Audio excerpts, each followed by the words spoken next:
They were the golden boys of India's EV revolution, backed by Flipkart founders, loved by tech geeks, and last week they went public. But something strange happened. Instead of skyrocketing, Ather's IPO barely moved and then slipped. What went wrong? This is the story of ambition, innovation, and a hard market reality. Imagine being 23 with nothing but a prototype, a laptop, and a vision that petrol vehicles will be obsolete in a decade. That was Tarun Mehta and Swapnil Jain in 2013, two IIT Madras graduates who believed India didn't need more scooters, it needed smarter ones. So they locked themselves in a lab while their friends joined Infosys,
numbers, they want results, they want performance.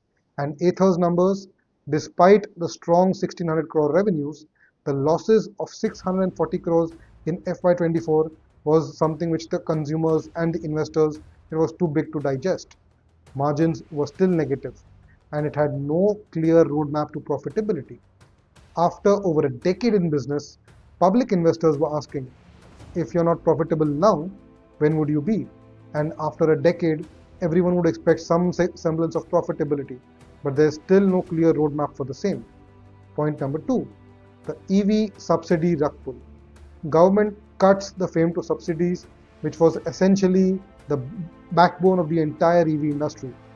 EVs aren't cheap to build or buy, and for years, Ather scooters were propped up by FAME2 subsidies from the government.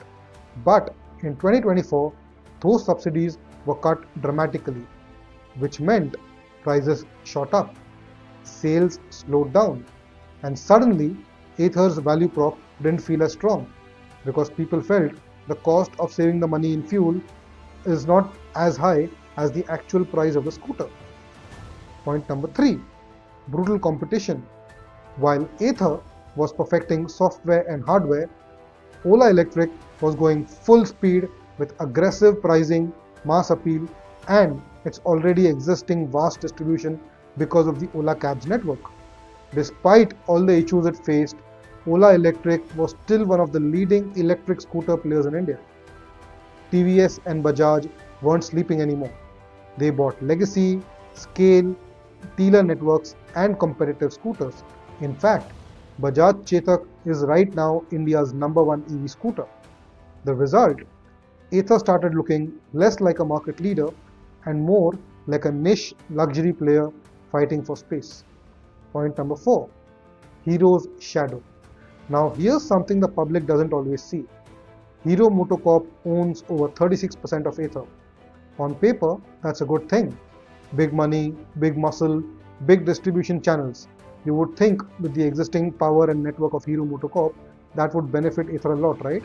But for institutional investors, it raises a huge red flag. Would Hero let Ather chart its own path or slowly absorb it into its own EV ambitions? Hero had too much control, and that potentially scared off institutional money. And that is why a lot of institutional players did not participate in the IPO as much you would have thought. Point number 5. Market conditions were meh. 2023 taught Indian investors a tough lesson. Don't bet blind on tech startups.